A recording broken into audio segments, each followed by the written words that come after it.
Halo para penikmat cerita dimanapun kalian berada. Semoga kalian selalu diberikan kesehatan dan kebahagiaan. Oke, kali ini Mimin mau lanjut bahas alur cerita serial manhwa yang berjudul Solo Leveling ya. Oke, tanpa basa-basi kita geber ya.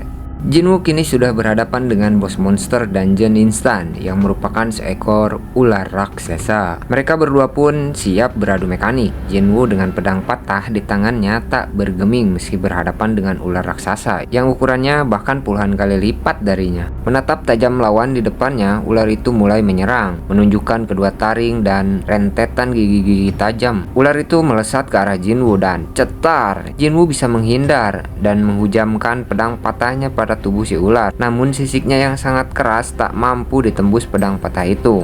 Serangan pun datang kembali. Namun Jinwoo bisa menghindari semua serangan ular itu. Si ular kini mengebaskan ekornya dan ceger. Percikan api keluar pada titik di mana pedang Jinwoo beradu dengan sisi keras si ular. Tanpa henti, ular itu terus menyerang Jinwoo sembari meliak-liuk dengan kecepatan tinggi yang membuat Jinwoo tak bisa menahan semua serangan si ular. Jinwoo kini tersungkur kelelahan akibat serangan-serangan itu dan si ular tak memberinya istirahat. Kini kedua taring ular itu datang dan siap mencabik-cabik si Jinwoo. Namun dengan sigap Jinwoo kembali berdiri dan cetar, pedang patah itu bertemu taring si ular. Dalam keadaan itu, Jinwoo teringat sekilas nasihat Tuan Song agar berusaha lebih supaya tak ada yang memanggilnya hunter terlemah. Jinwoo pun berteriak, "Kelemahan bukanlah hal yang patut dibanggakan," dan Jinwoo berlari untuk melakukan serangan. Hatinya begitu perih jika mengingat semua hal yang terjadi padanya. Meyakinkan diri bahwa dia datang kemari untuk kekuatan dan jeger. Kibasan ekor si ular menghantam tubuh Jinwoo hingga terpental dan menabrak dinding dengan keras. Namun Jinwoo bangkit kembali dengan tekad kuatnya untuk menjadi lebih kuat. Dan jual beli serangan pun terjadi begitu menggila. Tak ada yang lebih menakutkan dari apa yang dia temui di Double Dungeon. Ya, tak ada rasa takut bagi Jinwoo sekarang. Menerjang menghujamkan pedangnya, jeger. Gesekan pedang dengan sisi keras mengeluarkan percikan api. Si ular yang menyadari celah menyerang balik dan mencoba menggigit tangan si Jinwoo. Namun Jinwoo dengan sigap menghindarinya, tapi harus kehilangan pedangnya.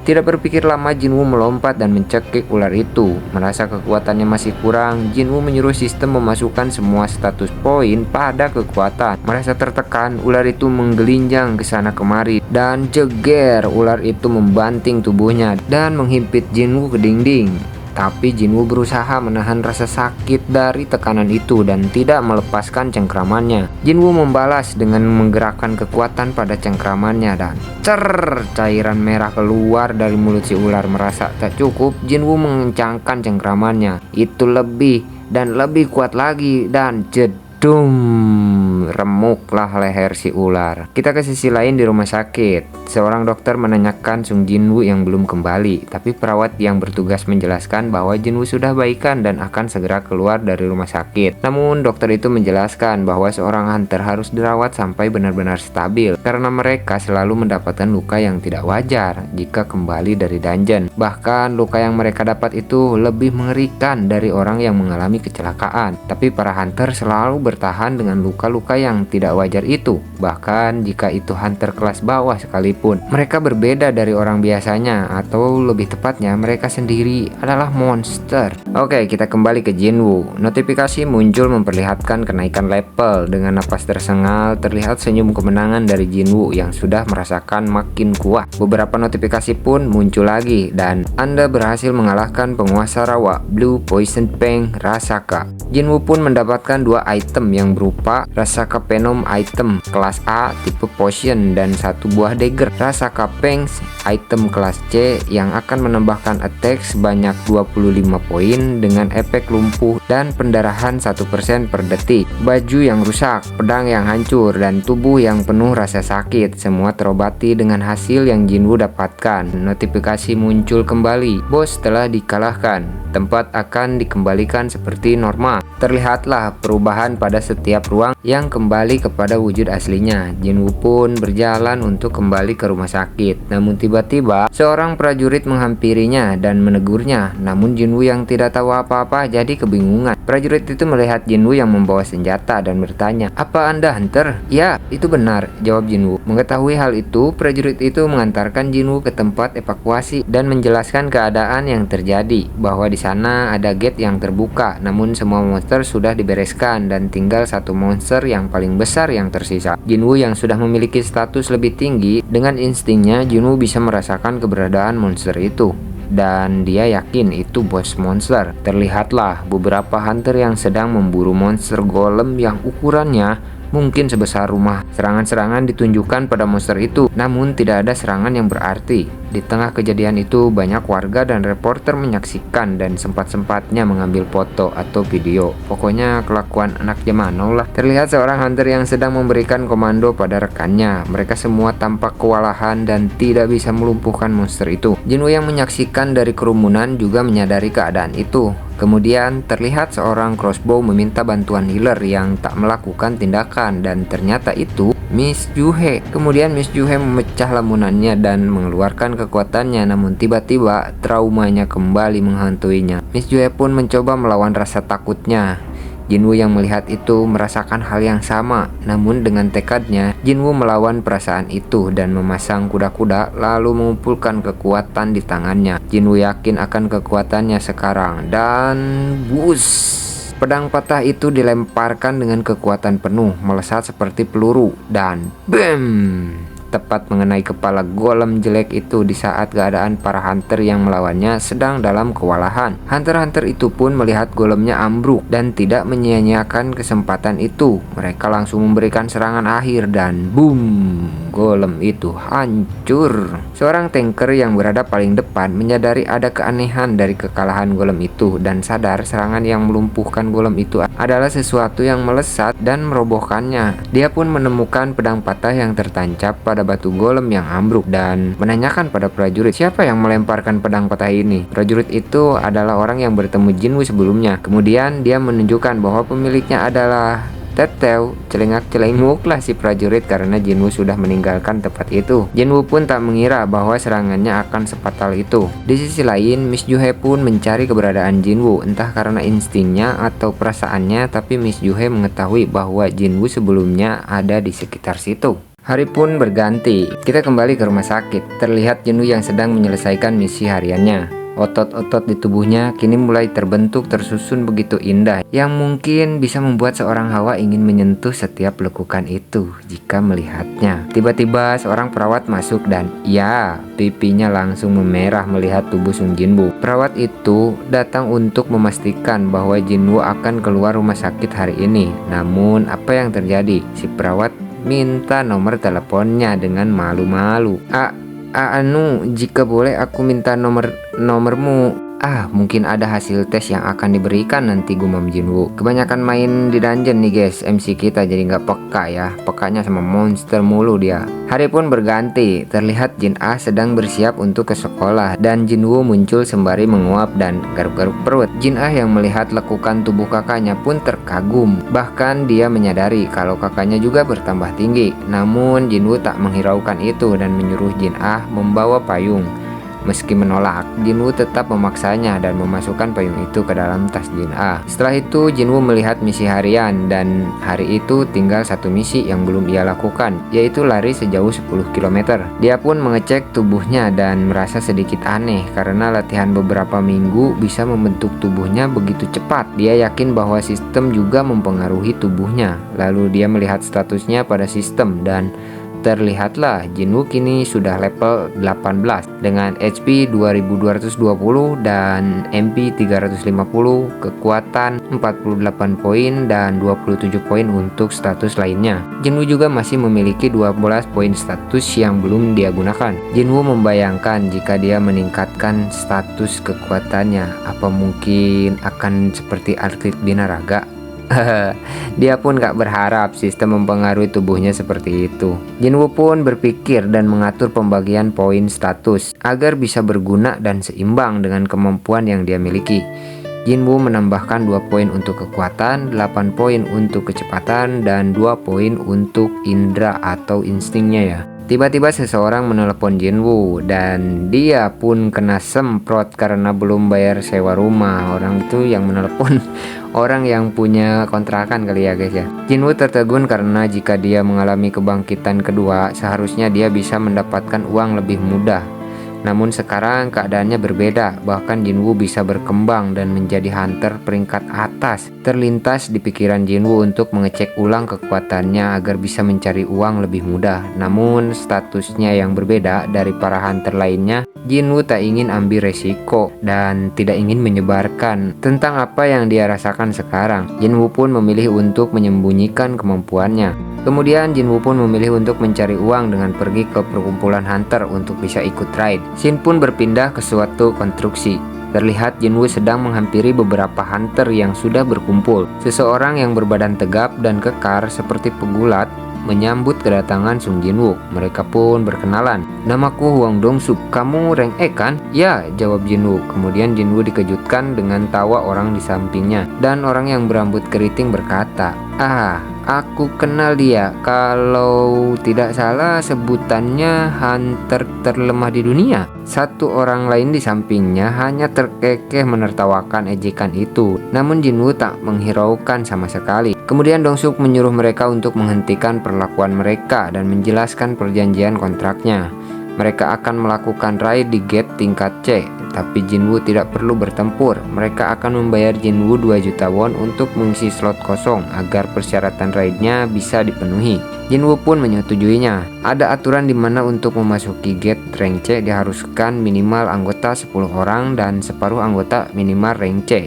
Ketika memperhatikan isi kontrak perjanjiannya, tiba-tiba seseorang menghampiri dan memperkenalkan diri. Orang itu bernama Yu Jinho, hunter rank D. Jinho menyapa Jinwoo karena dia ikut raid dengan panggilan yang sama alias mengisi slot kosong ya guys ya. Jinwoo tidak peduli dengan itu, tapi dia terkejut dengan perlengkapan yang dipakainya. Itu tidaklah murah. Maklum Bang MC, dia kan anak sultan. Kemudian Jinwoo pun menanyakan tugasnya dalam raid itu. Dong-suk pun hanya meminta Jinwoo untuk membawa perlengkapan dan bekal mereka. Jinwoo pun merasa tak aneh dengan itu karena memang sudah biasanya pengisi slot diberi tugas seperti itu. Jinwoo pun bertanya kembali, "Apa kita tidak membawa healer?"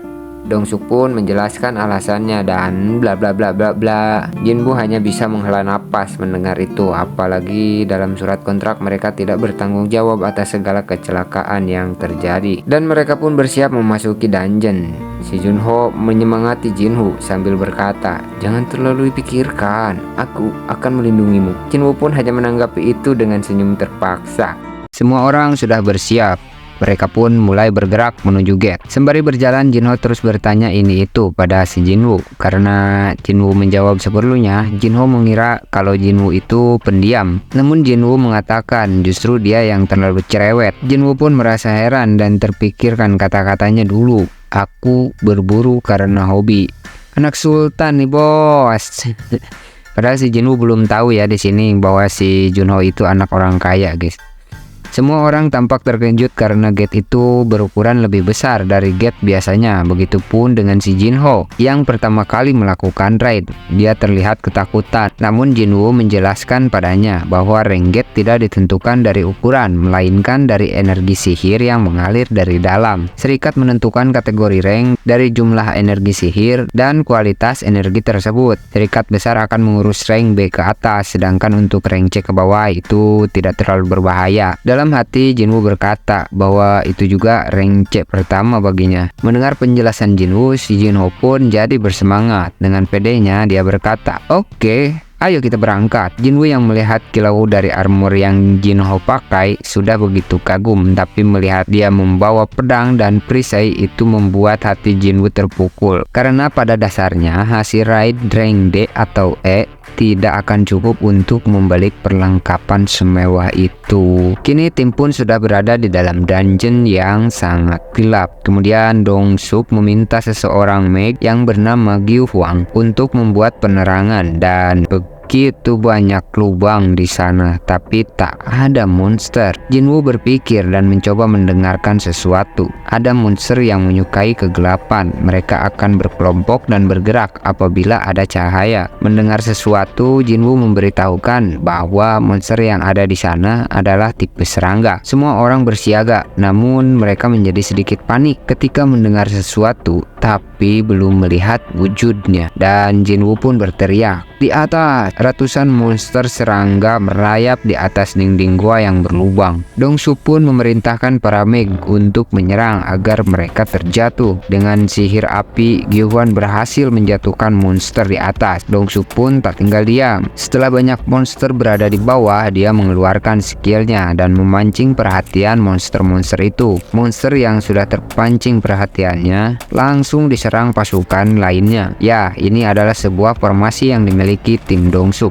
Mereka bergerak berdasarkan instruksi pemimpinnya, yaitu Dongsu. Mereka pun bisa mengatasi itu dengan baik. Jinwoo merasa sedikit frustasi. Woi, MC juga pengen gelut. Woi, satu serangga mendekati Jinwoo dan jedot satu kali tendang monster itu meninggoy. Ya, Jinwoo kayaknya bete nih guys ya. Mereka pun berhasil mengalahkan semua monster. Dongsu pun berterima kasih pada Jinwoo yang sudah memberitahu keberadaan monster-monster itu. Tapi dengan tatapan aneh, Dongsu meminta agar Jinwoo tak perlu melakukan hal kecil seperti itu. Si Hwan pun meminta Dongsu untuk melihat sesuatu. Kemudian mereka menemukan bahwa monster-monster yang mereka lawan memiliki bekas luka. Dongsu berasumsi itu akibat perang teritori atau perlakuan monster yang lebih kuat. Dengan senyum aneh, Dongsu berkata dalam hati, "Sepertinya ini bau uang." Melihat gelagat mereka, Jinwoo merasa risih dan menasihati Jinho untuk berhati-hati.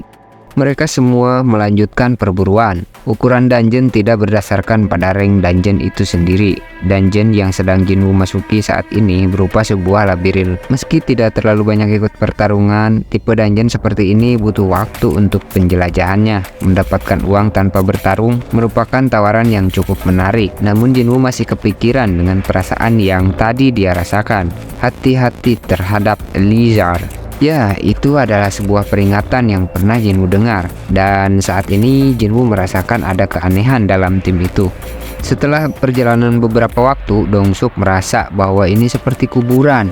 Karena di sepanjang jalan mereka hanya menemukan potongan-potongan monster. Tiba-tiba Dongsuk berhenti berjalan sehingga temannya menabrak punggung Dongsuk. Dongsuk meminta agar Gyuhwan menerangi jalan di depannya karena merasakan ada sesuatu. Dan wow, ini terlihat seperti sarang laba-laba.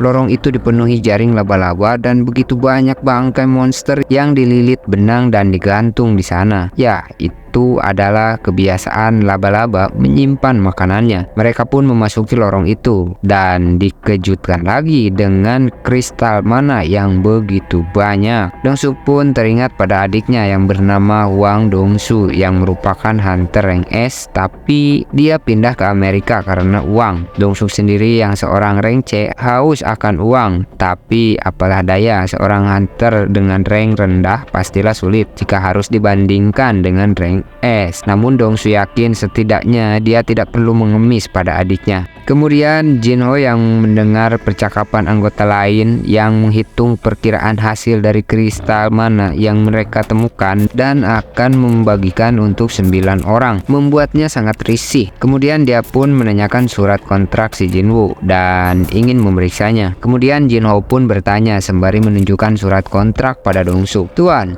bukankah di sini tidak tertulis pembagian kristal mana? Jadi saya rasa Jinwoo berhak mendapatkan bagiannya. Jadi bukan untuk 9, tapi untuk 10 orang. Oh, aku pasti membaginya dengan adil. Tenang saja, aku paham akan hal itu," jawab Dongsuk dengan senyum palsunya. Tapi sepertinya ada hal yang harus mereka urus sebelum pembagian itu, dan itu adalah Zejeng, bos hunter yang sedang terlelap. Seekor laba-laba besar dengan mata merah menyala yang berjejer di kepalanya. Mereka harus memindahkan kristal mana sebelum mengalahkan bos itu, karena gate akan tertutup jika bos itu dibunuh. Beruntungnya bos monster itu sedang terlelap sehingga mereka bisa menambang kristalnya. Dongsu pun bertanya pada bawahannya, "Chalbin, apa kau membawa alatnya?" Maaf, Aku tak tahu jika akan ada kristal sebanyak ini. Alatnya aku tinggal di mobil. Woi, itu alat tambang dibawa sama MC, woi. Dongsu pun memarahi si Chalbin untuk menutupi niat mereka. Ya, ini sebuah akting yang menjijikan. Kemudian mereka meminta Jinwoo dan Jinho untuk menjaga tempat itu karena kedelapan orang lainnya akan keluar mengambil alat sambil sedikit beristirahat. Jinho yang merasa takut sempat menolak, namun Dongsu merayunya. Hei, bos itu tidak akan menyerang selama kita tidak memasuki areanya atau mengusiknya. Tenanglah, tidak akan terjadi apa-apa. Percaya padaku, oke? Mereka pun meninggalkan Jinwoo dan Jinho di dalam. Dan setelah melewati lorong, Dongsu pun menyuruh Gyuan menutup jalannya dan jeger. Suara ledakan keras membuat area itu berguncang hebat. Jinho pun panik dan melihat jalan masuk tertutup reruntuhan. Namun Jinwoo yang sudah menyadari akan hal itu masih bisa bersikap dingin. Perasaannya yang tidak salah, mereka adalah Hunter Lizard. Oke, kita lanjut ke seruannya di video selanjutnya. See you.